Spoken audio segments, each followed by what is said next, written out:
Happy New Year. Welcome to the January 6, 2026 public board meeting of the Halton District School Board. These meetings are open to the public so that all can see and hear our deliberations and how each trustee votes on the business before us in an open and transparent manner. I would like to extend a special welcome to our guests, both in person and online. We are happy to have you join us this evening. Due to inclement weather, some trustees will be participating via Google Meets this evening. We will start with the roll call. Vice Chair Oliver. Good evening, everyone, and Happy New Year. Trustee Ahmed. Good evening and Happy New Year. And good evening, Chair. Trustee Baxter. Good evening. Trustee Daniele. Thank you, I'm here. Trustee Gray.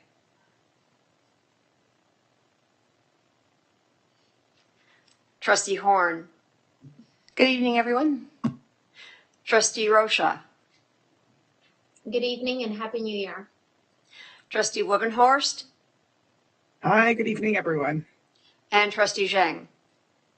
Good evening. Trustees Bryden and Gray will be arriving momentarily. Student Trustee Ho and Student Trustee Shu are going to be participating online, I believe. Okay, thank you.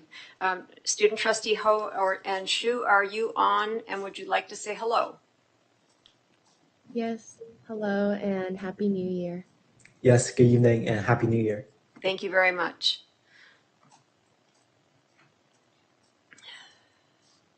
Director Annis, please let us know which staff are in attendance this evening. Thank you, Chair Collard. Good evening and Happy New Year to one and all. And we have a full complement of staff this evening to support the meeting. Thank you very much. Tonight I will be reading the honoring of the land. We begin by acknowledging the land and our responsibility to care for and respect all that provides us with life. This land upon which the HDSB is situated is on the ancestral treaty and tidal lands of the Anishinaabe, Ojibwe, Michizzageek Nation, now known as the Mississaugas of the Credit. Michizzageek territory, in the past and present, continues to host both Indigenous and non-Indigenous peoples. The HDSB is committed to continuous knowledge building with respect to actions that address and resolve the ongoing impacts of colonialism. We do this by learning and understanding the true history, treaty obligations, duties and responsibilities, and Indigenous rights, while actively maintaining mutually beneficial relationships and collectively respecting and caring for the land. We are now up to approval of the agenda. Trustee Daniele, would you make a motion to approve the agenda? Thank you. Yes, I would. Trustee Zhang, would you like to second this motion? Yes, please. Are there any objections to approving the agenda?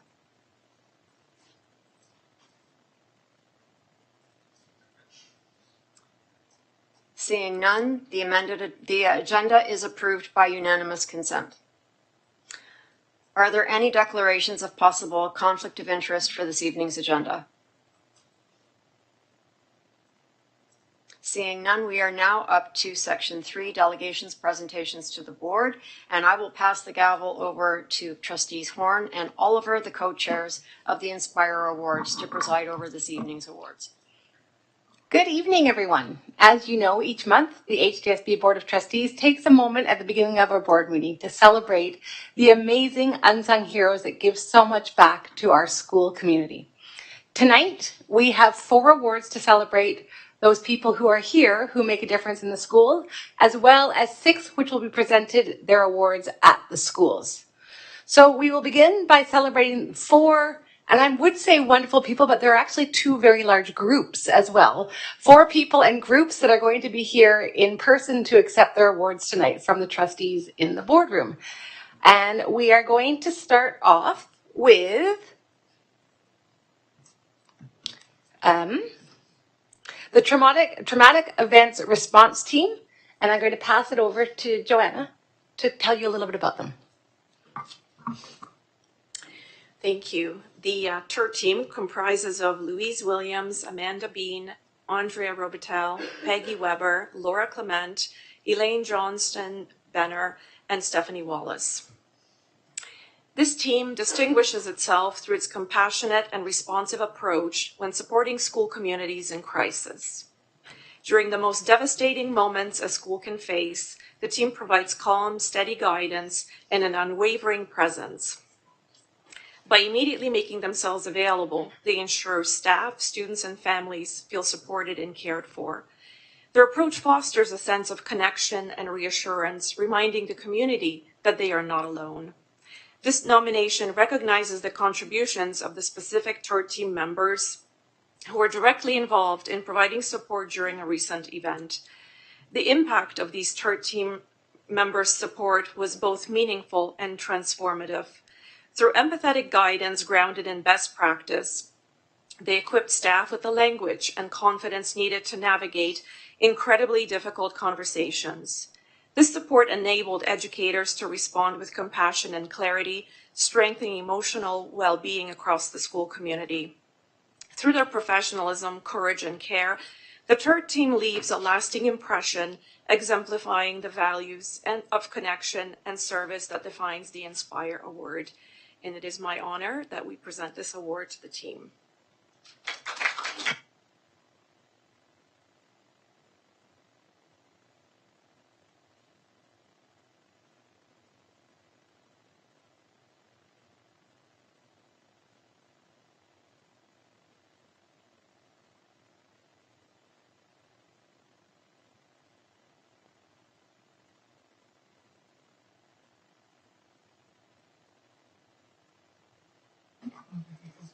Okay, and next I will invite members of the Parent Involvement Committee for the PIC Conference Committee.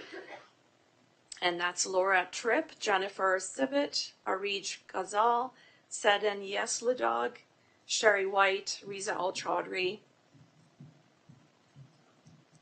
The Parent Involvement Committee Conference volunteer team demonstrates exceptional leadership and commitment through its work to strengthen parent engagement and build meaningful connections across school communities. Meeting weekly since the start of the school year, this group of parent leaders works together to plan, organize, and deliver the annual PIC conference. Through coordinated efforts to arrange workshop presenters, community tables, food, child minding, and event volunteers, the team successfully brings the conference together with a short time frame. Their ability to work collectively and adapt quickly ensures a well-organized and meaningful event for participating families. The impact of this team's work extends beyond the conference itself. By actively connecting with parents in their respective schools and encouraging participation, these leaders foster great parent engagement at both school and board levels. The connections created through the conference continue to generate enthusiasm, lasting engagement, with parents already seeking further opportunities to connect and expressing excitement for future conferences. Through the commitment to fostering engagement, the PIC Conference volunteer team leaves a lasting impact on families and school communities, and it is our pleasure to present the Inspire Award to this team.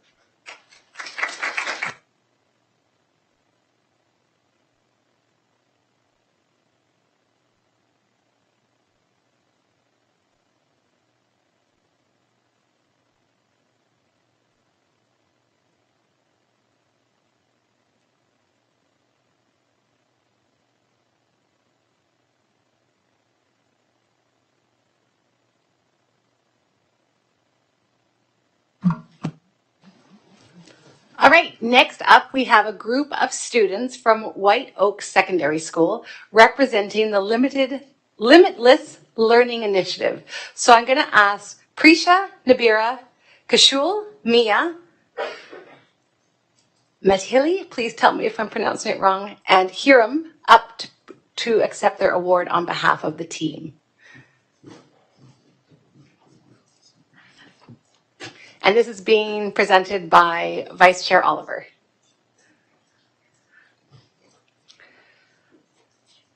Well, let me tell you about this amazing group of students from White Oak Secondary School. Tonight, they are being represented by this group of students, but there are also others who have contributed but are unable to be here tonight. The Limitless Learning Initiative. My goodness, you have raised funds in support of the Halton Learning Foundation.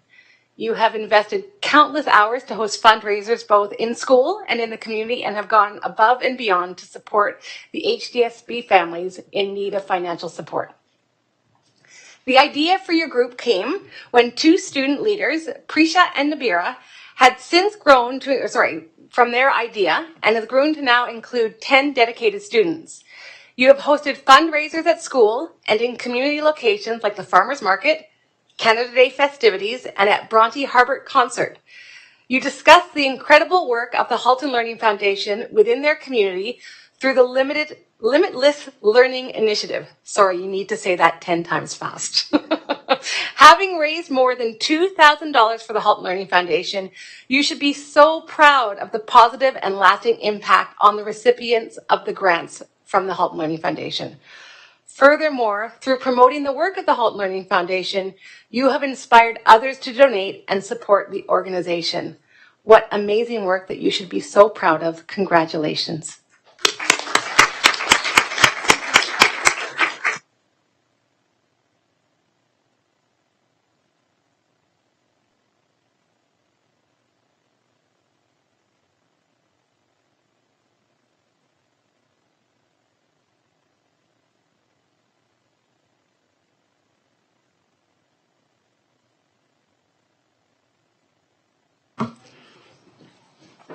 Next up, we have Sarah Robertson from Aldershot High School. And again, I guess Trustee Bryden isn't able to be here yet, so Vice Chair Oliver will present the award to you, Sarah. So Sarah, you have demonstrated exceptional dedication, patience, and compassion in your work supporting students with complex needs. Through your consistency, kindness, and flexibility, you have built meaningful relationships with all of the students that you've worked with. You've created a safe and welcoming environment and adjusted daily. You support each new challenge without hesitation. Even during setbacks, you remain optimistic and continue to greet students with warmth and encouragement, allowing them to persist and succeed. Sarah, the impact of your commitment is both significant and inspiring. You have carefully planned and implemented a transition back to school for a student who faced repeated challenges returning to their education. Your approach demonstrates the power of connection, understanding, and perseverance, inspiring broader care teams to think creatively and collaborate in new ways to support students facing similar challenges. On behalf of all the parents of Aldershot High School students, Sarah, thank you so much.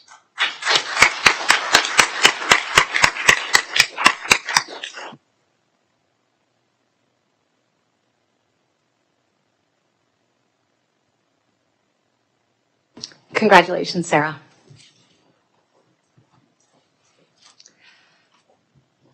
So we've been able to celebrate 4 representations of our Inspire Awards here within our board, but we do still have 6 other winners that the local trustees will be presenting the awards within the schools. And they will be going to, there will be a presentation at Iroquois Ridge High School, Burlington Central High School, Cedar Ridge Public School, Mohawk Gardens Public School, Blakelock Public School, Mackenzie Smith Bennett Public School. There'll be those presentations coming at those schools in the future. So again, I just want to remind you, I hear it all the time when I'm out in the community, how great people who are involved with HDSB are, the great contributions they make to the school. This is your chance to nominate them. Please continue to help us shine the light on these wonderful people who make such a positive impact in the lives of not only our students, but the families that surround them.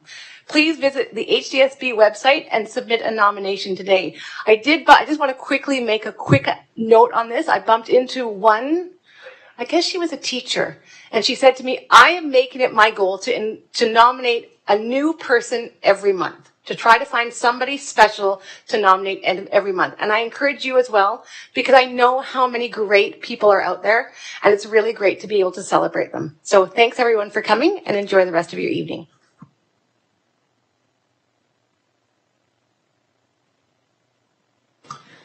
Thank you very much. And as we watch the galley clear, because all the excitement for them is done, and now we have to roll up our sleeves and do some work. Student trustee report is next. You might want to stay and hear this one, you know. Student trustees Ho and Shu, please go ahead. Thank you so much. Good evening, HDSB superintendents, trustees, staff, and viewers, and Happy New Year. I am Trustee Ho, and I will be sharing the student trustee report for the past month alongside Trustee Shu today. So for the past month, on December 2nd, we held our last Senate meeting before heading into the winter break. At this meeting, senators continued to work on their respective subcommittees workshop, thanks to the Senate's amazing staff advisors willing to dedicate their time for this cause. The Senate subcommittees have also begun scheduling and attending meetings on their own under the supervision of a staff advisor to allow for more work and discussion to be done outside of the Senate. Furthermore, 2 bills regarding the Mental Health and Wellbeing Subcommittee and the Learning, Engagement, and Achievement Subcommittee were also proposed and passed at the December Senate meeting through a simple majority vote that the senators made. The 2 ideas touch on more mental health support from students at schools and for volunteer peer tutoring programs to be more common across schools in Halton, which the senators will continue to work on to implement. In addition, we would like to congratulate and thank Senators Daniel Mayer and Buddha Joshi, whom spoke at the Town of Oakville Special Council meeting on December 11th. The speech was made on behalf of Trustee Ho and I, as well as all of the students of HDSB and HCDSB, urging the town to continue to keep free transit available for students as part of the town's 2026 budget. Our senators, alongside many more students, were present at the special council meeting to share their views at this meeting. This ultimately resulted in the town keeping free transit available for students, showing the importance that student voice and student advocacy still holds. Additionally, on Thursday, December 11th, Trustee Shu and I, joined by our student trustee co-chair, Giovanna, hosted our first junior council meeting right here in the boardroom. We had around 20 to 30 amazing grade 5 and 6 student representatives join us to represent all HESB's K-6 schools, those who aren't included in our original Student Senate, and they were able to learn more about what the Student Senate does, the operations of the boardroom, and elaborate on issues, student feedback, and perspectives they've noticed while being at school. Specifically, Trustee Shu and I initiated a conversation with the Junior Council regarding the responsible usage of washrooms within their schools, and were able to receive some pretty great feedback regarding their experiences with possible vandalism and other ways students can become more responsible when it comes to maintaining our school communities. Lastly, we ended off the meeting with some pizza and then introduced the Junior Council to our Student Senate subcommittees. We were joined by some of our Student Senate subcommittee co-chairs in representing and introducing the various parts of the multi-year strategic plan for junior council members to have fruitful discussions over. We are looking forward to inviting some of our HDSB chairs and Director Ennis to our next junior council meeting to continue providing opportunities for our young student advocates. Looking ahead, Trustee Ho and I are also excited to share a washroom campaign, which will be announced soon as a result of the collective work of the Senate and the amazing trustees and staff who have supported us along the way. This campaign is set to be announced sometimes in February through a video format, encouraging students to participate in a multimedia competition on the topic of washroom hygiene and vandalism. The goal of this campaign is to create awareness and foster a sense of community among schools on the proper use and protection of washrooms through centering the broader student community's voice and creativity. We believe this campaign will be an important step in promoting positive behaviors through peer influence, education, and encouragement. Ultimately, we hope that this campaign will contribute to cleaner, safer, and more accessible washrooms across all schools within the HDSB. We are also looking forward to receiving more feedback and continue to work on this campaign in our upcoming Senate meeting virtually before the official release. With our 2026 to 2027 student trustee elections coming up next month, we are excited to be commencing to work with our Student Senate mentors, co-chairs, and student trustee mentors in order to support those who will be filling our roles next school year and representing the amazing students that call the HDSB home. Please look forward to more information about how we will be spreading awareness about our elections process in the next month, and information about who will be stepping in to fill Trustee Xu and I's roles later in March. And lastly, to platform an issue, idea, or relevant source of discourse for our students over the past month, I want to add on to Trustee Xu's conversation about transportation and safety during the winter time for students. Specifically, with many possible inclement weather days coming up this winter, I've personally had many conversations with students in my classes who have been shifting to different transportation options to get to school every morning. In addition, those students who may be walking to school may now have to switch to rely on busing or cars or public transportation in order to increase their safety and ensure they are warm on their journeys. In this, I want to stress that it is incredibly important to be careful and uphold safety when walking to and from school, and how much public transportation plays a role in ensuring students are able to get to school safely. Trustee Xu and I are incredibly proud of our Student Senate members and other HDSB students who played a role in advocating for the continuation of transportation resources in Oakville for students, and we look forward to continuing to work to expand this initiative, maybe with the city of Burlington this year, to make advancements in having more accessible public transportation for students across the HDSB, especially during the winter time. For the upcoming month, Trustee Ho and I look forward to continue to working with the senators, trustees, and staffs to continue pushing for advocacy and changes. And that concludes our report. Thank you. Thank you very much, Trustees Ho and Xu. Are there any questions for our student trustees this evening? Seeing none, thank you very much. And as always, you have great impact on the work that you do, and so proud to have you as our student trustees. Our next item is 3.5, presentations. This evening, we welcome Superintendents Connor and Frankovich to share information about our board's EQAO results. Superintendents Connor and Frankovich, please go ahead when you're ready.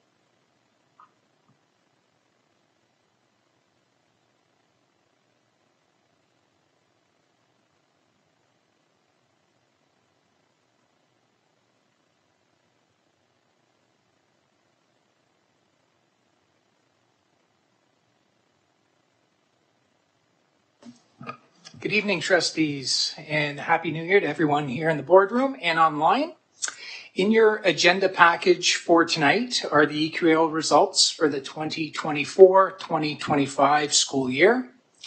Please note that in your agenda package there is a typo for grade 3 reading, which will be corrected in the minutes, as it should read HDSB scored above the province by 6% on grade 3 reading and not 14% as indicated in your package. There were 2 copies of the presentation with almost identical titles, and we just noticed the error after it was already uploaded into eScribe.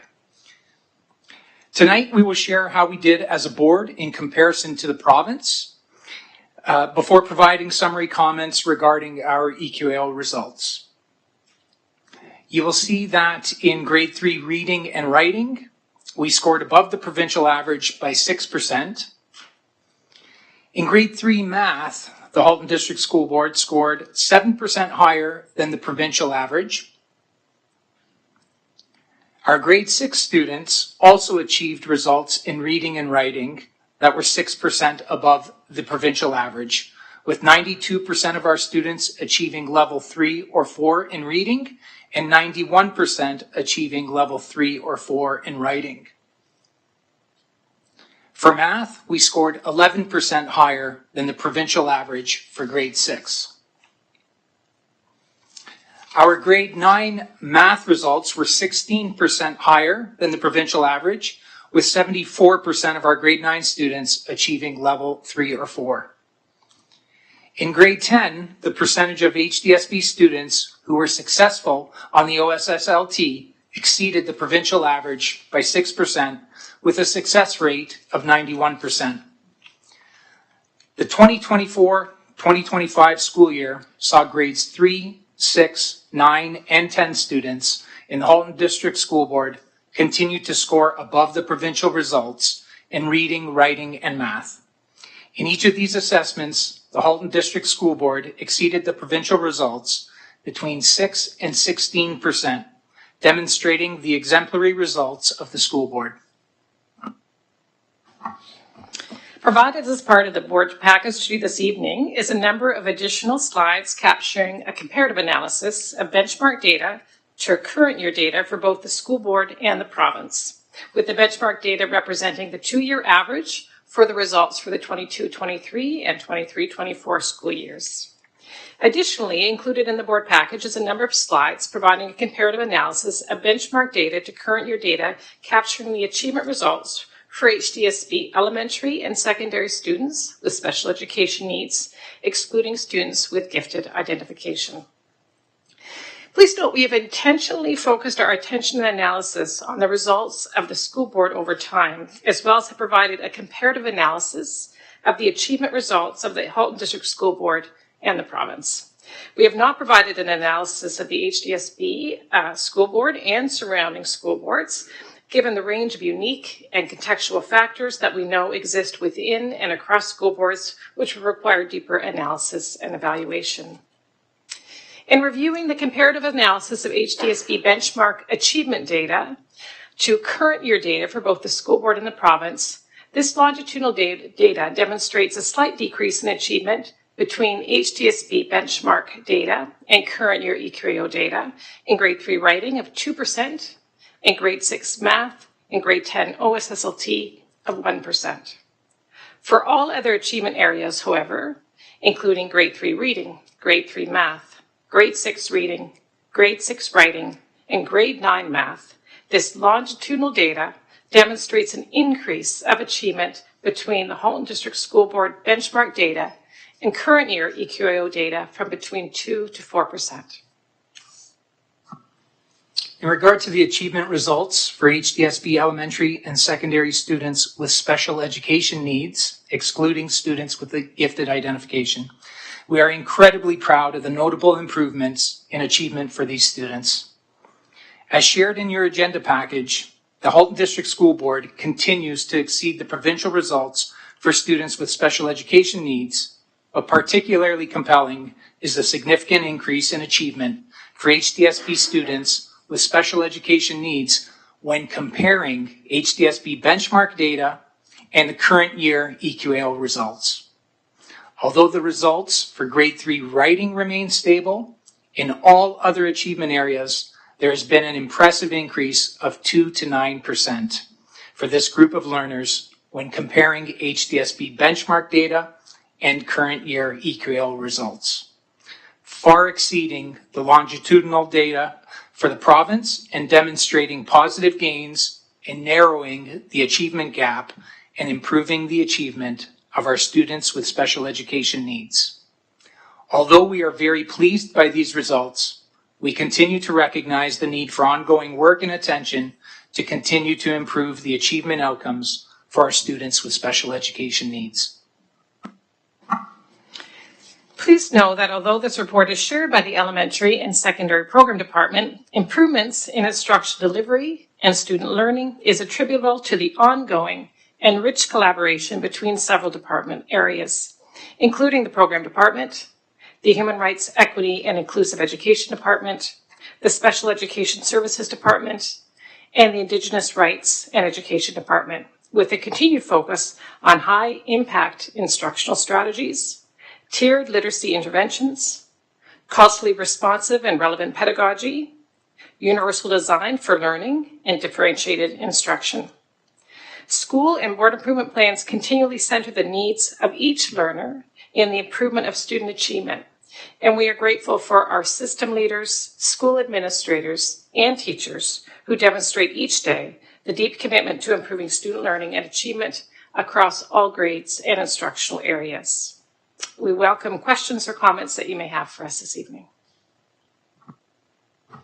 Thank you very much. This is indeed a good news report. We always want to see our students engaged and learning and doing better than they have in previous years. Just going to take a look and see if we have any speakers.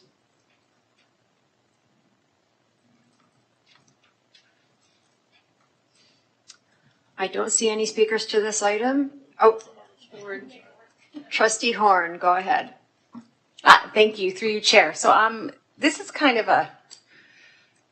I recognize how much influence and weight EQAOs make. We're always trying to ensure that our EQAO scores are wonderful and out of the park and great. However, I know that it doesn't always represent a full picture of what the schools are like. So what I'm wondering is, what other measures do we have that support the foundation that Halton District School Board has such great schools? Thank you for the question, Trustee Horn. If we look specifically, I'll reference some of our work with the math team at the ministry. In response to one of the priority actions they have around ongoing professional learning, what we're looking at is our locally developed assessments, assessment tools and tasks, and as well as what we can garner from Knowledge Hook. As Knowledge Hook, they give us an opportunity to use previously released EQAO questions, and so that we can develop short learning cycles for our students and see the growth there. So those would be a couple of areas in which we focus on.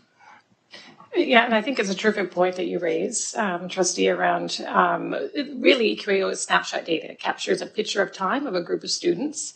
Our interest is at all times across all grades and across all instructional areas, ensuring that we have an increased focus on student learning and achievement. And so that breadth of data is fulsome at the school level when you look at things like report card data, student achievement data and learning skills, graduation rates, credit completion rates, mark distribution. And so those are all of the pieces that we expect at a school level, classroom and school level, that are being considered on an ongoing regular basis, as well as the range of data sets that we look at a system level that drives and directs our work so that we ensure that what we do is intentional and focused and will have an impact on each and every learner that we serve. Thank you. And can I follow up, please? So again, and I'm coming back to it. And again, I think it's so important to look at the academic side of schools. It's what schools are based on, right? But I think about our commitments, our multi-year strategic plan commitments, and one of that gets one of the most attention is kindness, connection, and community.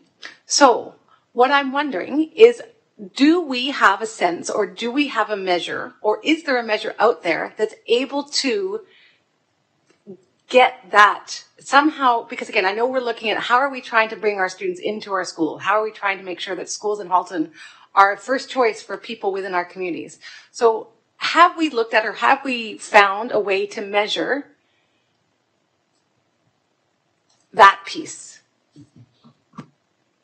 So I think really what you're looking at, and I think both Superintendent Frankovich and I were positioning around learning and achievement. But from a broader capacity, what you're identifying is, from my perspective, and I think from a broader perspective within the system, student voice data sets that let us know and understand how actually students are experiencing school, what that relationship looks like between their peers as well as with their staff, and what their experience is like in their school community. And so have your say data, that longitudinal data that we know we have reports around and we speak to, I would say are one of the larger system level data sets that we use to be able to really unpack the experiences of our students in schools. And I think, again, working deeply with schools, and I'm sure as you talk to the schools that you visit, they're also looking at what ways can they capture and understand that students are having a positive, wonderful experience each and every day that they're in their school communities. And being in different schools, that can look different in different school communities in terms of what they want to capture and how they disaggregate that and unpack that in their school, and how that drives towards action plans to make changes to continue improvement. Thank you, because I think it's really important, because I think we spend so much time and devote so much attention to EQAOs, which, as you said, Superintendent O'Connor, it's a snapshot. It's not really what schools should be about. And I think it's really important that, particularly in looking at our commitments within our multi-year strategic plan, we are finding ways to shine lights on those other areas of success that, for me, sometimes are more important than those EQAO results. So thank you very much. If I may just add, Chair, thank you for the question, Trustee Horn. We also have the data that shows from a kindness perspective, our students are giving us high marks for the level of kindness that they're experiencing in schools. We have kindness campaigns that we are running. We have a lot of engagement with students. The director's report every month that I come to the board highlights a number of things that are both academic and non-academic that shows the rich breadth and depth of the experiences that our students are involved in. And I think that's part of what makes us proud to be HDSB, part of the HDSB family, that we provide a rich, wholesome, fulsome engagement for students, both academic and non-academic alike. Okay, thank you. Our next speaker is Trustee Baxter. Thank you, through the chair. Thank you for the presentation. Some excellent outcomes, which are great to see, and continuing challenges for us and across the province with math, as was mentioned. Superintendent Frankovich, you just mentioned the ministry math initiative. And I remember you did an excellent presentation last fall describing the ministry requirement for a math lead and the math achievement action plan. I'm just wondering if it's possible to receive a follow-up report at next month's meeting or a subsequent meeting, now that we have these results, that includes the KPIs for the math achievement action plan, or perhaps just a copy or summary of the latest report to the ministry on the plan that goes into the team. Thanks so much. Thanks for the question, Trustee Baxter. Just prior to the break, we did submit our progress report. As you know, the ministry funds positions for a board math lead and in our board 2 school math facilitators. So in our work with our ministry partners, we continue to focus on 3 priority actions that are outlined by the ministry for all boards, including fidelity of curriculum implementation, ongoing professional learning, and knowing the mathematics learner. And they really simplified the process this year. As we head into year 3 of the work, focus continues, yes, to be on priority schools, but now we're also really sharing that focus with all schools. Okay, so initially year 1 and 2 was heavy on our priority schools, and now our KPIs include, for example, percentage of classroom teachers who are commonly integrating high impact instructional practices. And that piece leads to increased professional development for our administrators. So we recently launched our elementary and secondary guide to mathematics for our administrators. Very comprehensive guide so that our admin know what they're looking for when they visit classrooms. They know about the high impact instructional practices. They know the questions to ask.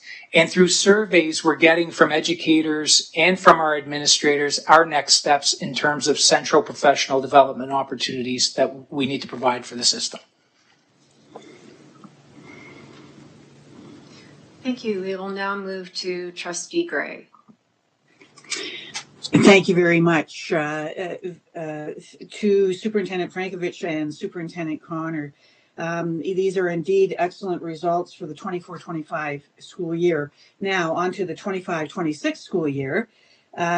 We've learned that, certainly our board is very, very consistent on providing students with the extra supports, the professional training of our teachers and our administrators, and additional resources to help achieve these results.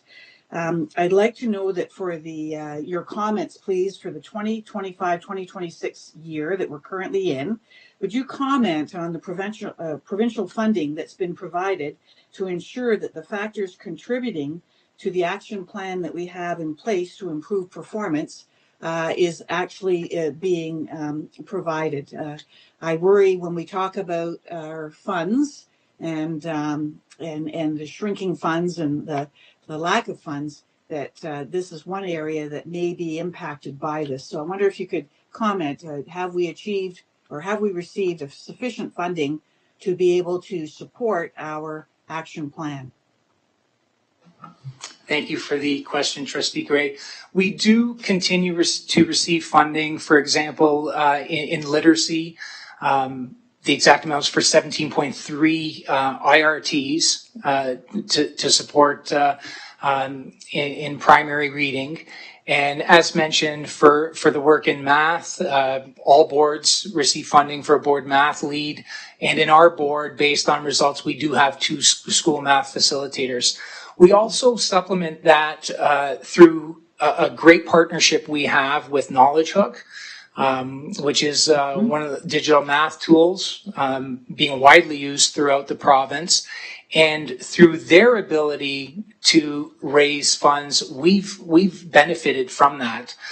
So we have, even just last week, we're notified of additional monies available to us to provide professional development in our system around Knowledge Hook to be used before March. So it was very timely. We have, during our February Family of Schools meetings, we do have the folks from Knowledge Hook joining us for the professional development. They've also assisted us last year in a 2-part series for administrators.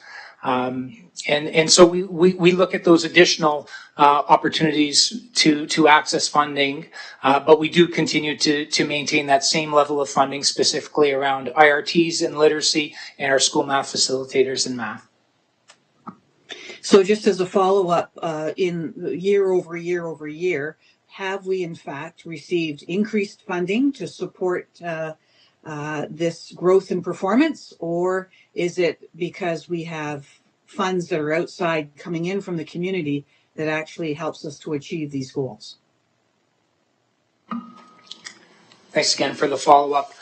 I guess we can speak to both literacy and math piece. So as we know, we've had some funding challenges, our board and many other boards, and so we're taking a hard look at where we can save some funds. And so we have, following the Right to Read report, for example, we had our LRTs at one point as high as 35 FTE, so full-time equivalent in the system. Okay, we currently have 20. So while that number has been decreased and could be decreased further, we also do shift our focus because we've really built capacity through cross-departmental collaboration around literacy and specifically around primary literacy. And now that focus, as mentioned by Trustee Baxter earlier, needs to be placed on math. And so we're going to shift some of that work of our LRTs to mathematics because we feel like we've really gained the traction in literacy. So while it does require a different approach, we have so many of our leaders and educators very creative in how we ensure that we're maintaining the professional development that's required throughout the system. That's wonderful. Thank you so much. Thank you, and that concludes the speakers list. So thank you very much for this comprehensive report. And as I said, it's always good to see our students exceeding expectations. Thank you. We are now up to items under section 4, our consent agenda. For approval this evening, we have Halton District School Board minutes from December 2nd, 2025. For receipt, we have the following information items: outstanding action items, board report schedule, policy and governance procedure review schedule, quarterly capital update, and interim operating and capital financial report. Put the motion on the floor. Be it resolved that the board approve the consent agenda and receive the information items for January 6th, 2026. Trustee Baxter, would you make a motion to approve the consent agenda? Yes, please. And Trustee Rocha, would you second this motion? I would. Are there any items that need to be pulled for discussion? Seeing none, the consent agenda is approved by unanimous consent. We are now up to section 5, items for ratification action. And we have none for action this evening, but we do have one for future action.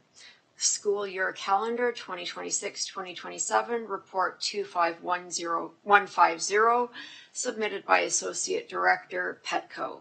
Associate Director Petco, would you like to speak to this report? Absolutely. Thank you so much. Through you, Chair Collard, to all trustees. As you can see, there is a report before you around our future calendar. We're already looking at 2026, 2027, and in alignment with the Education Act, all boards must submit a proposed calendar for approval by the ministry by March 1st. And so through the work of a calendar committee, where multiple members attend, in both interested and affected groups, we established a calendar for your review. What I did want to mention, and this calendar highlights instructional days, professional activity days, and holidays. Those are the only days that are indicated here. But what I did want to mention as you review is that this is the first time that this calendar is coming to board, but it will come a second time in February. And I wanted to mention that there's a tweak or something that we are considering to make a change in, and that is the the February 5th Professional Activity Day. Right now it's aligned both elementary and secondary together, but we're realizing that with further input and further perspectives that we may have to look at that and to go back to what we have had traditionally, which is a separated day, so secondary would have a PA day on February 5th and elementary would have a PA day on January 29th. But I will come back to the group with any changes that are made, and certainly be notifying and connecting with the calendar committee again before that happens. But wanted to let you know that at this time. If there are any questions, I'm happy to take them. Thank you very much, Associate Director Petco. As a reminder to trustees, this action item will return to the board for decision in February. Are there any questions regarding this item this evening? Trustee Horn. Thank you. Through you, Chair, to Associate Director Petco. So I was on the calendar committee, and I'm just questioning or wondering about that change, because I know there was a lot of discussion about that at the table around the idea of childcare and having those older siblings at home. So I'm just kind of wondering what happened. Yes, thank you for the question, Trustee Horn. Through you and to all the chairs, what I would like, through the chair to all the trustees. Yes, through the calendar committee, there was a discussion around that, and certainly there was strong support around that, right? Aligning elementary and secondary days. And traditionally, it always has been separated, as you can imagine. And so there was advocacy for that, which is why the proposal that you see before you has an aligned date, February 5th.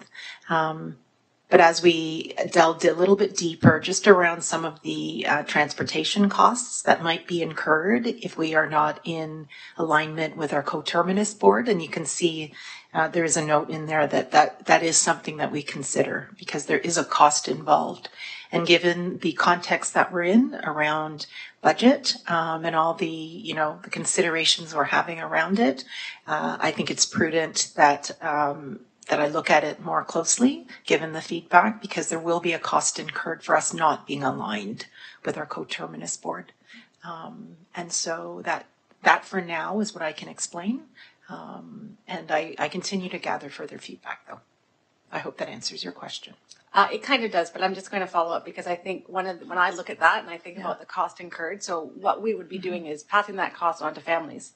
Because for them to find childcare for their younger children, if it's not aligned with their old children, which I think was one of the concerns that came up at the calendar committee. So just something to, again, I think strongly consider, because I recall this conversation at the calendar committee meeting, and recognizing that having those holidays aligned, so that if you have two children, one in high school and one in elementary school, that their holidays are the same day, it's supportive of family engagement and childcare costs. Absolutely, Trustee Hornan, duly noted, which is why I need a little bit more time to really delve in and think about all the factors involved. So thank you. Thank you very much. Our next speaker is Trustee Rocha. Through you, Chair. I was originally going to ask to make a motion to suspend the rules and vote on this report today as opposed to February. So before I make that motion, and the reason why I'm making the motion is that back in November, we had agreed, not by vote, but just in agreement that this report would really only need to show up to board once. So keeping that spirit in mind, before I make the motion, I do want to ask Superintendent Petco, would it make a difference to you and the calendar team whether or not we approved this today versus approving it a month from now?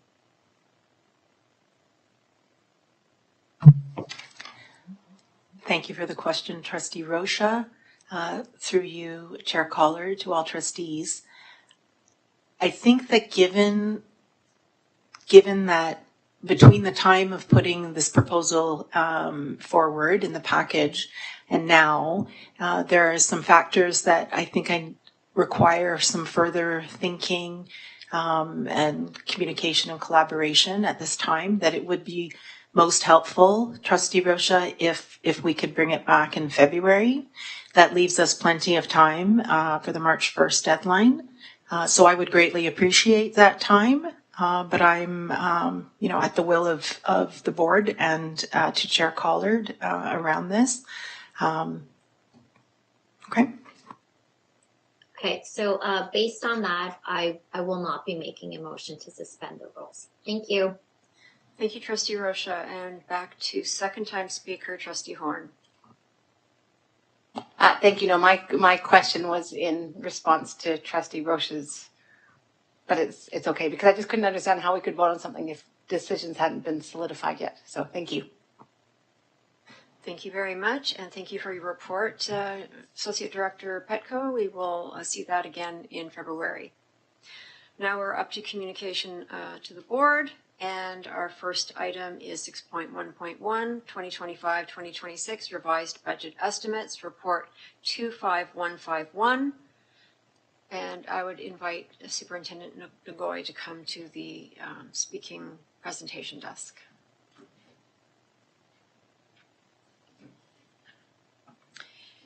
Good evening, trustees, and this evening we have an information. Good evening, trustees. We have an information report for the revised budget for this current year, and the reason for that is that we are showing a revised budget that is within the approved budget parameters. So it is actually close to 400,000 less in terms of the deficit that we're projecting to the end of the year. We still expect to be in a compliant budget position, which is a deficit budget of 6.7 million compared to 7.1 that we had estimated in June. The result or the factors that led to this result are an increase in projected enrollment. So if we look at the elementary panel, we saw an increase of about 342 compared to our projection, but year over year, it's only an increase of about 28 students. And a decrease in the secondary projection of 136. So we are looking at about 800 students less year over year in the secondary panel. All in all, compared to the budget, we have just over 200 additional students, which increased our funding. There was additional international student enrollment in the before and after care program, and rental income that have led to approximately an overall 2.6 million in revenue. Expenses were also higher, about 2.2 million, mostly as a result of additional staffing required to address increase in enrollment growth, as well as we had non-staffing budget increases to support special education equipment needs and an increase to operating and maintenance costs. I'd be happy to take any questions. Sounds like a net of $400,000 to the good, so I'm going to be happy about that. And looking to the speakers list. Trustee Horn. Hi, thanks. Through you, Chair, I just have a question and you may have told us this before, but is the per pupil rate the same for elementary school students as it is for high school students? Thank you for the question, and through Chair Caller to all trustees. There's overall there's a lot of similarities, but the secondary panel has some additional consultant or additional resources that are built in. So the per pupil amount for students are a little bit different in terms of what support resources, guidance, etc., are at the higher rate for secondary students than elementary. So that's mainly where the differences are. So we get more money per pupil for high school students than we do for elementary school students.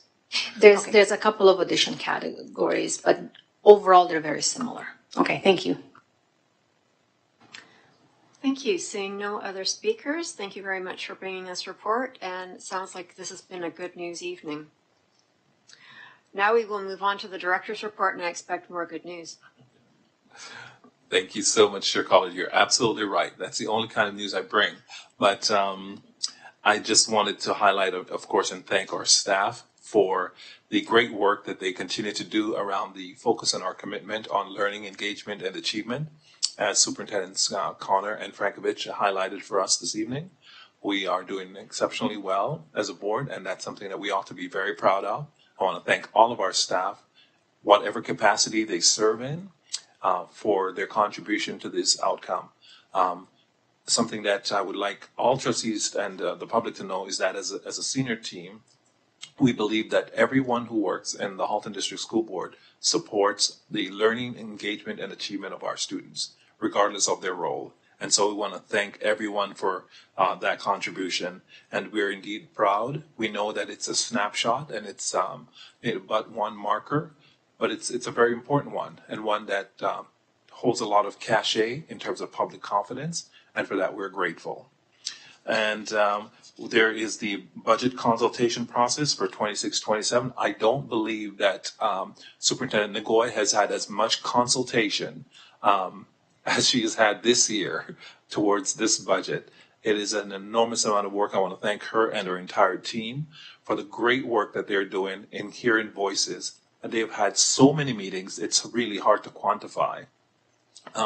And so I want to thank Superintendent Ngoy and her entire team for really engaging everyone. And so we want to just invite the public and others to join us on the dates. January 19th is a date that we want you to mark on your calendars. And February, there will be feedback open from January 20th to February 1st. And so we look forward to any feedback from the public on the budget consultation.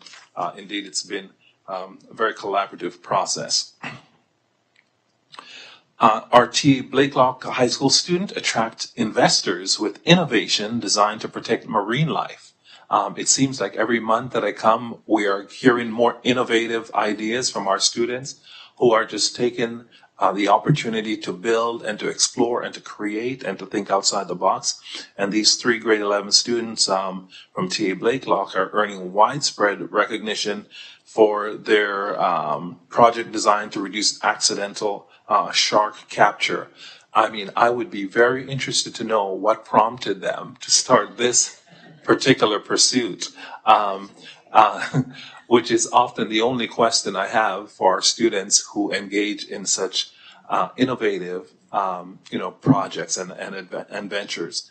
So we're thankful to Emma, Amruta, and Vera for their creation of Bycatch, that net designed with recycled materials of all things, to make sure that sharks are, behaving properly in the ocean. Our White Oaks Secondary School IB alumni wins bronze at an International Geography Olympiad. And so we want to say congratulations to Rashid, Azim Ahmad, and to Arush Behal, who recently took the global stage as members of Team Canada, no less, at the 21st International Geography Olympiad in Bangkok, Thailand. And Rashid secured a bronze medal, competing against 179 students from 47 countries. And so congratulations to Rashid. We also have our mental health and well-being information sessions.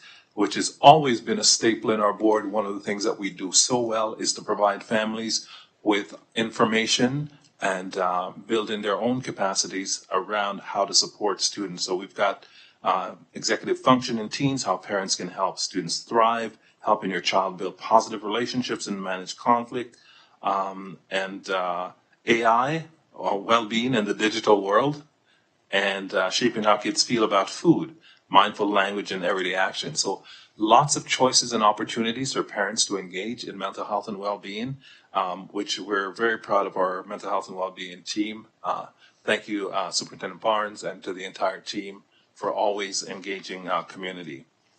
Some of you may have watched over the holiday the IHF World Championships, Junior Championships. Congratulations to the Canadians National Under 20 team capturing a bronze medal. We were especially proud. It seems like every time Canada wins something, there's always a Halton alumni on there. And to Trustee Horn's question earlier, even though we're not fully responsible for all of their development, we're part of that family. We can be proud. We can be, and we are. And so we want to shout out OT's alumnus, Michael Misa, who played a key role in the team's success. And he had 7 points during the tournament and just leading on the international stage. So congratulations, Michael. And with that, I will conclude the director's report. Thank you. We do have one question from Trustee Gray.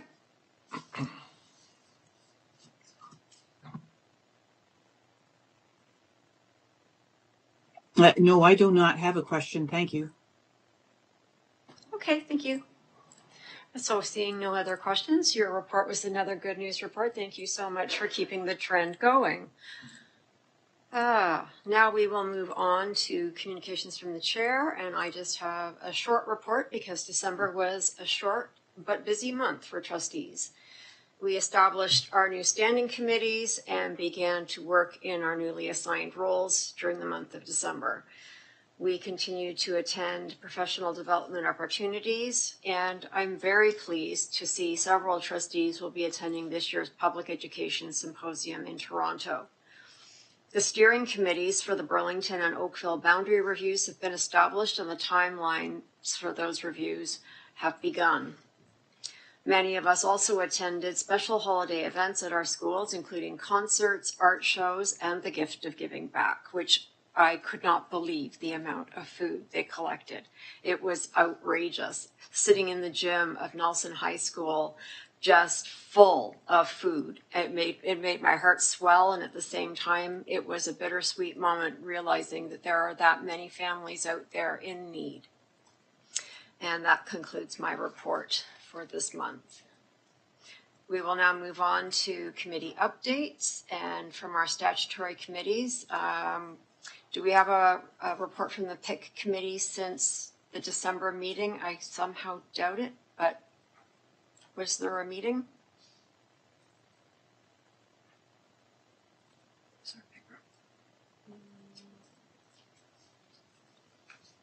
The trustee on PIC? That was me. Okay. No, there hasn't been. Okay. And Special Education Advisory Committee, Trustee Baxter and Trustee Wibbenhorst. Nothing to report tonight. Thank you. Thank you. Moving on to the staff-led community committees, the Accessibility Committee. Thank you very much. So I attended my first accessibility committee the first week of December, and grateful to my colleagues. I think Carol and Margot served on this committee last year. There were really two big agenda items. The first, we saw a detailed overview of actually the overhaul of the HDSB website from Heather's team, particularly how it is now AODA compliant, which means it can be read with a screen reader and a whole bunch of other things that are accommodations for people with disabilities. And then we also spent some time on the hiring process with the HR team. And I'm particularly impressed on how we've really tried to make that hiring process as accessible as possible and eliminate any barriers in the recruitment and the interview process. So yeah, personally, I'm looking forward to being part of this committee over the next year. Thank you. Thank you very much for that report. It's always good to hear what we're making improvements in our students' lives. For the Environment, Leadership, and Sustainability Committee, Trustee Gray, do you have anything to report since the month of December? Yes, I do. Thank you very much for the invite. The Environmental Leadership and Sustainability Committee met on the 9th of December at the Alexander Public School, which is the Environmental Leadership Learning Center. This is my first time on this committee, so there was lots of new learning for me. The purpose of that space, if you haven't had a chance to visit, is that it is a space that will serve as an innovation center designed for students to learn, explore, and think creatively.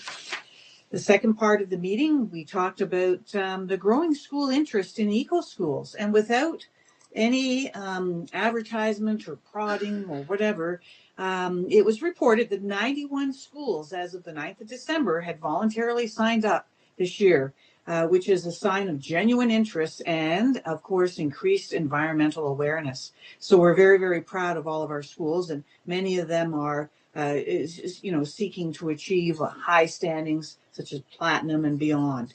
So good luck with all of our school initiatives in that area. The third thing we talked about, and I'm so very proud, I'm going to do a little bit of bragging here because this is a Halton Hills story. Doug Jones, principal of Limehouse, spoke to everyone about the fact that Little Limehouse is a 5-time platinum eco school. And he, very much as a principal and through his leadership, he emphasizes teachers to engage students in the out of doors and to get outside in learning as much as possible. And he states that he believes their eco-engagement leads to strong student outcomes, stating that at Limehouse, the EQAO results are high, partly because the students spend more time outdoors, which supports well-being and learning. So some great things to learn from Limehouse. And finally, we and everyone today would have received an email from Rachel Irwin, which is the January environmental newsletter entitled the HDSB Environmental Leadership and Sustainability Newsletter. That newsletter, as are all the other newsletters prior to that, are just a wonderful wealth of information about what's happening in Halton District School Boards and with regards to environmental sustainability and leadership. I think we can be so very, very proud of everything that's happening. And I want to challenge, put this challenge out to all of the trustees tonight. Please, please take the time to read that newsletter and share it broadly.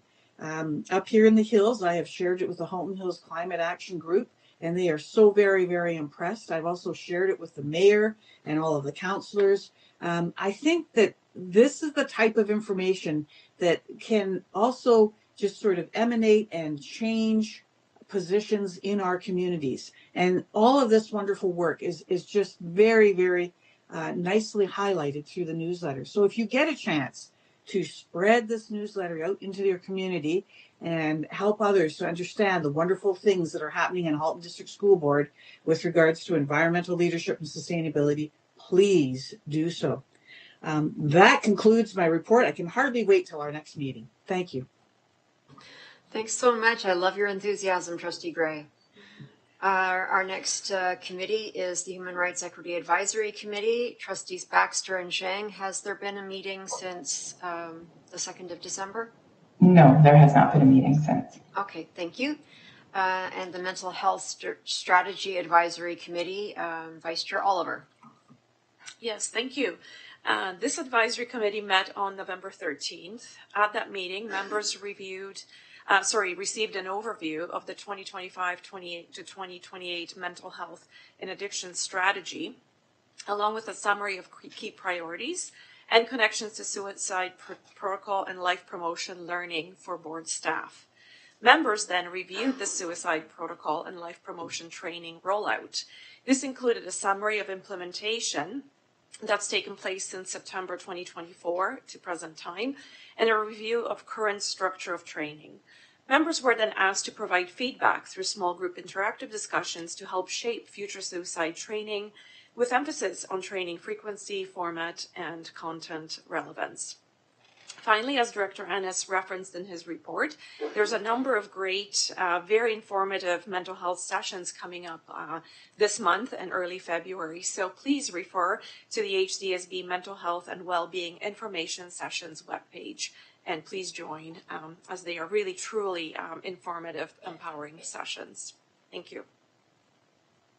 Thank you very much. And the last one is the calendar committee, but we also had the calendar report. So I don't know if there's anything else to say about that one.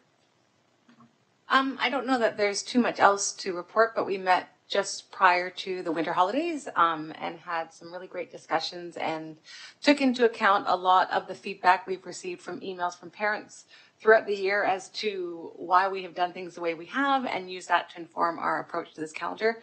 So I look forward to hearing about it more next month. Thank you. Thank you very much, Trustee Horn. And now we move on to 6.5, OPSPA update, Trustees Gray and Daniele. Thank you very much. Just to give you an update from, as you know, OPSPA was looking at a governance review and changing the bylaws, and there was a meeting in December, and Trustee Gray brought all the information, received feedback from her Halton colleagues. That meeting did happen, and at that point, the Board of Directors decided that more information was needed, particularly around phase 2 of what the changes will be regarding the regional meetings and what regional meetings will look like, and how trustees will continue to be involved and keep that voice and that credibility in public education and encourage the engagement of all trustees. So there will be quite a large session at the regional meeting at the Public Education Symposium on the Saturday that I very much hope everyone will be able to come and take a part in. And the vote is now scheduled for, I believe, March 12th to give OPSPA time to fine-tune some of the details and get this in the best possible package that it can possibly be. So hopefully all those attending at PES on the Saturday will attend the regional meeting and help to provide input. And I'm available for any questions if anybody has any. Thank you. I'm not seeing any hands in the air or any questions in the speakers list. So I guess everyone's satisfied with the report as is. And thank you very much for bringing us that level of detail, Trustee Daniele. I know that it's been a very, very busy time, and on behalf of all of us, I want to thank you and Trustee Gray for your ongoing work. Now we move on to trustee questions of clarification, and I'm looking for any speakers for that. Vice Chair Oliver. Thank you, Chair. When we were looking at the consent agenda, I missed my opportunity to ask a question related to item 4.2.4, quarterly capital update. And specifically pertaining to the new school architectural design plans. So we've heard from our student trustees the concerns they shared from the general student population regarding vandalism in school washrooms, as well as reports of bullying and intimidating behaviors. And I know that this is an age-old issue and one that's not unique to HDSB, and one that staff dedicate their time and attention to.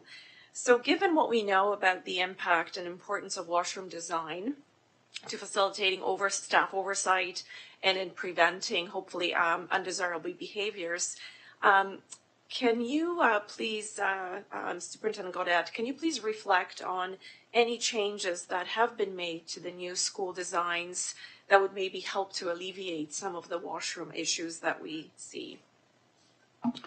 Thank you for the question, through the chair. Our two program accommodation committees last year, our elementary program accommodation committee and secondary program accommodation committee, explored some renderings and floor plans that offer opportunities to, I'll say, open the entryways into bathrooms, kind of like an airport style. So certainly some of our older facilities have doors on our washrooms, but newer style, they have passive entry.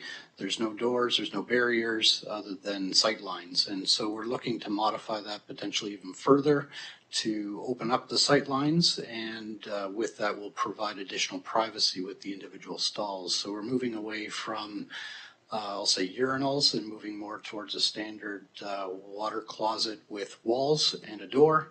I think we're still trying to find that sweet spot for what the height of the door needs to be. It's going to be lower to the floor, but probably still have a opaque panel above or an opening above for passive supervision, and to ensure that there is an opportunity to intervene should need be required.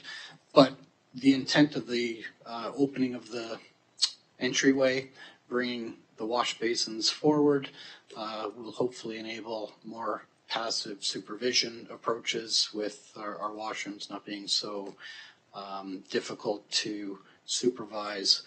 And obviously staff don't want to stand in the space, so as much as we can afford them the opportunity to observe the deleterious activities passively, those are some of the considerations. And so certainly in the quarterly capital update, we do have floor plans for Oakville number 5 and Milton number 13, and those washrooms on all levels are probably the only things that you will see modified. We've been manipulating those in the background, and so when we are ready to construct, we will have some new floor plans. And then last comment further to that is through our accommodation committees, we are actually looking at how we can implement this in our existing facilities as well. So renovate existing washrooms to be more receptive to passive supervision. Thank you very much. And the next question is from Trustee Bryden.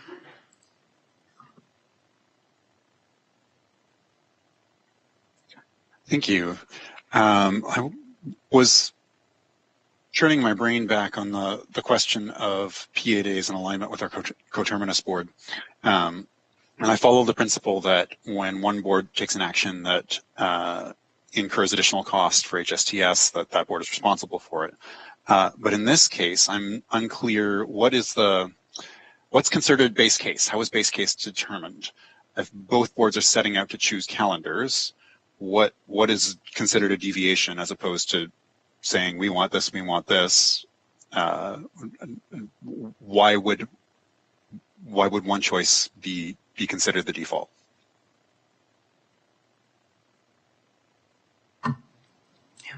I wonder if I can defer through you, Chair, to Roxana, who can really help with some of that, to respond to that. Thank you for the question. And through the chair, we are looking at a couple of scenarios, but ideally, having both panels, elementary and secondary, having the same PA day and being aligned with the coterminous board is a day we do not incur transportation costs because all the students are essentially not in schools.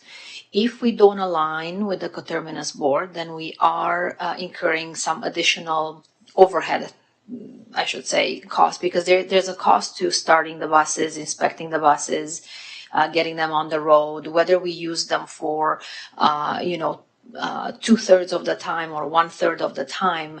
It's not really a proportion of, like an exact proportion of the cost, because it has that upfront and cost, and also the cost at the end of the day in terms of the routine that has to happen, regardless if it's servicing one school or 3. So we're looking at a couple of scenarios with the coterminous board. If we are aligned and the panels are aligned, then we do not incur essentially any costs for transportation for that day. Thank you. I agree. That's the ideal is that both boards are aligned, and we have the most efficient use of our resources possible.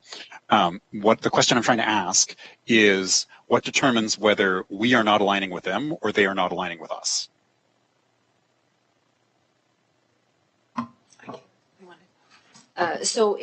There are two times during the year, I guess, when we are looking at whether it's report cards and the guideline for submission to the ministry, or if we're working around exam dates that we may not be able to align. So we're trying to put those into, the mix where we're looking at the calendar and the days, the number of days of instruction compared to the PA days we're required and mandated to have, as well as the deadline for some of that reporting. So sometimes we just don't match on those, and there's local agreement, collective agreement language for that differ between the two boards for the teaching unions that may also impact how far in advance of a deadline we need to set those dates up.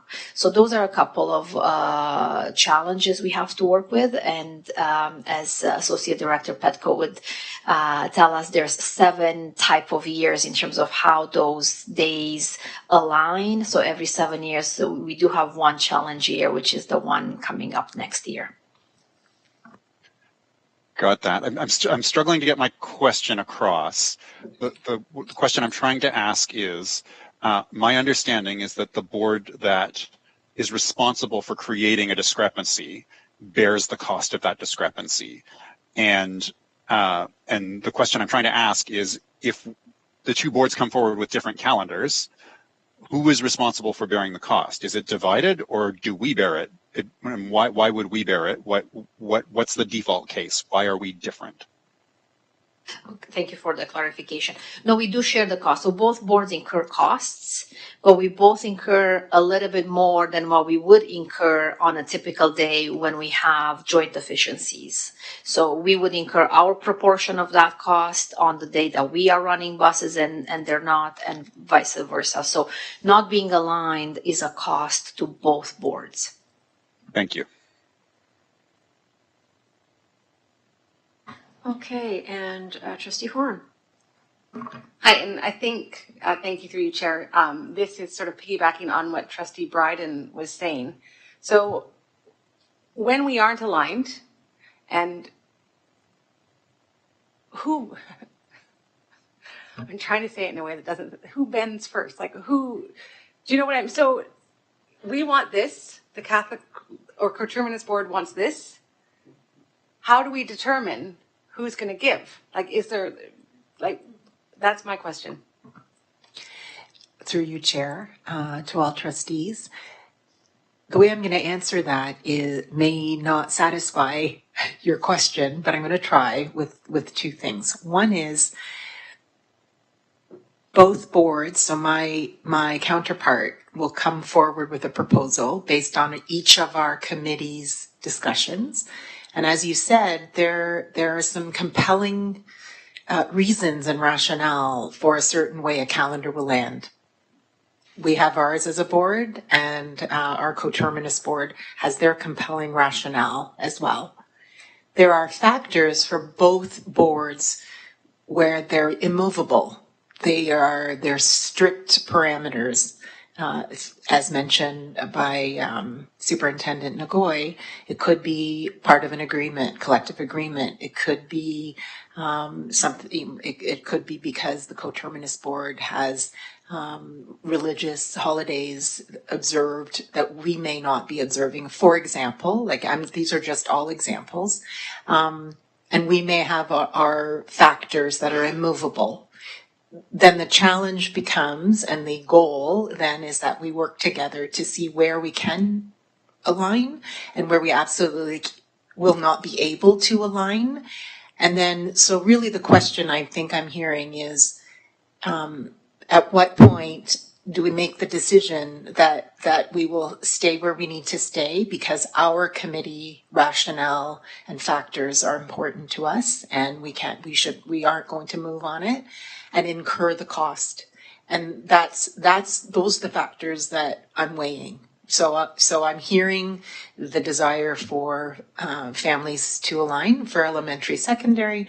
I've heard other factors that are related, for example, to certain union groups, et cetera. Those are some factors, but then there's also a cost involved. So the weighing of this at the moment is, do we incur that cost in order to honor that? And initially that's where I'm sitting, but I think because I want to be fiscally responsible as well, knowing that there's costs involved, knowing that decision will incur that cost, I have to be prudent, and that's how I'm going to answer that question. And so please give us the time to consider all those factors. And there are many people I need to consult around it, because I don't want to make a decision that's taken lightly. So you can see there are many factors that may not, where each group affected or affected group, they may not see all the factors behind this decision. Thank you. Thank you for your thoughtful response. Mike, so I wonder, or I ponder, when is it that we, if we have this discussion and we've come to this decision, and the coterminous board has had a discussion and come to a different decision. So no, I know, I recognize about the cost, but what I'm wondering is, why is it us that has to change? Why can we not ask them to say, can you see our point of view as well? That's all I'm just checking. Through you, Chair, to all trustees, that is the process. So I have been doing that. So please believe that it goes both ways. Okay. All right, then moving on to trustee news. Is there any news coming from any of our schools this evening? Okay, Vice Chair Oliver. Oh, yes, Vice Chair Oliver. Okay, thank you. Not news regarding schools, but I just wanted to close the loop, I guess, on what Student Trustee Shu was referring to when he spoke about the town of Oakville, the special town council meeting that took place earlier at the beginning of December. So I had the pleasure of attending that special town council meeting because I was greatly interested in the delegations regarding continued support for free transit passes for Oakville youth. And at that meeting, as Trustee Shu indicated, there were 9 really great delegations from Oakville youth. All of them were HDSB students. And that included a presentation by 2 of our student trustees on behalf of our 2 student senators on behalf of our student trustees and the HDSB student community. I'm really grateful that there was great engagement by the counselors who had many great questions of our students, and including exploration of an idea regarding training on the use of the transit system. For example, how one would navigate the transit routes, the mapping, how to get from point A to point B. And I know that there was great interest from the students who were at that meeting, and I'm sure that would be the case for many of the Oakville adult residents as well. So anyway, I'm thankful that the town of Oakville is continuing with supporting free transit passes for our youth, and I know that our students are very grateful for that opportunity. They referenced using buses to get to and from school, as well as to their extracurricular activities and to their jobs, and how important that was in the cost savings to their families, so that they were able to pursue those activities without extra cost to their parents and caregivers. So thank you very much. Thank you for that. And moving on to Trustee Gray. Yes, thank you very much. This isn't really news about any of the schools per se, but this item almost escaped my calendar, and I wanted to allow other trustees to make sure it doesn't escape theirs. If you were to look for an email from Sarah Patterson, you may find an invite to participate in the elementary skills competition that takes place on the 25th and 26th of March. Many of the trustees have already participated in such competitions, and they are very, very informative and highly worthwhile. So if you could, please reserve a little bit of time on the 25th and 26th of March to help with the actual judging at the elementary skills competitions. Thank you. Thank you so much for reminding us of that. And our last speaker is Trustee Daniele. Thank you very much. I'm going to follow the trend and say this is not necessarily about a school, but it is something that I would like to highlight. Our schools are becoming increasingly in desire for community events, and our communities are not only becoming larger, but more diverse, and so the requests for them are more and more diverse. And I would like to give a huge shout out and a thanks to Superintendent Ian Gaudet and Associate Director Jenny Petco and their staffs. We had an issue where a community group was in need of a school setting for a length of time at different times. It was quite a complex situation, and watching them work with the community groups and with the MPP to make sure that our schools became available as safe, engaging community spaces took a lot of work over the Christmas holidays on their part. And I wanted to say that I am so impressed that we have staff that see the importance of that community engagement, and they go all in to make things happen in our communities. And so from my community and myself to Superintendent Ian Gaudet and Associate Director Jenny Petco, thank you so very, very much for caring as much as you did and for going that extra mile. It's very much appreciated. And the good news just keeps coming in. Okay, so we are now up to item 7, private session. And so I will ask for a motion to move into private session. Private meetings are not open to the public pursuant to the Education Act 2072. Trustee Bryden, would you move a motion to go into committee of the whole private session respecting property matters? I would, thank you. And Trustee Baxter, would you like to second this motion? Yes, I would. Thank you. Are there any objections to moving into private session? Seeing none, the motion is passed by unanimous consent, and we are now in private session. Vice Chair Oliver, the floor is yours. Thank you very much. We'll take a 5-minute bio break.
Welcome back to the meeting for January 6th, 2026.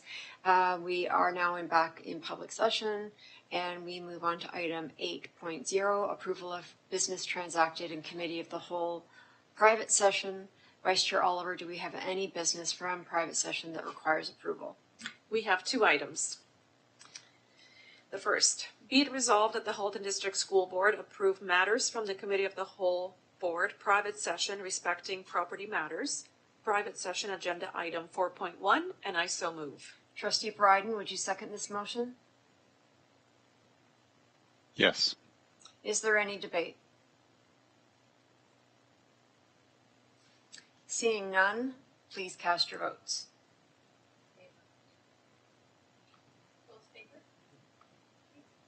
In favor, please. I'm in favor also. It's Audrey. I'd like to remind people that when you're working from home, you still have access to eScribe.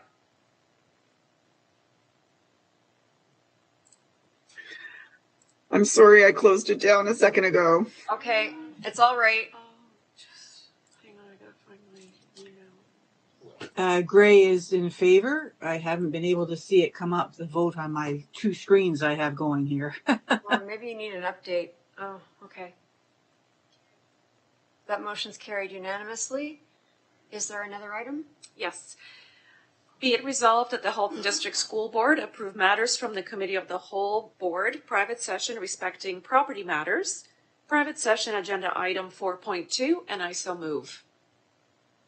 Trustee Horn, would you second this motion? Yes, I will. Is there any debate? Seeing none, please cast your votes. It's Audrey also in favor. In favor, please. Gray in favor. Thank you. That passes unanimously. We have reached section 9.0, adjournment. As our agenda is exhausted, I call this meeting adjourned. Thank you very much, everyone.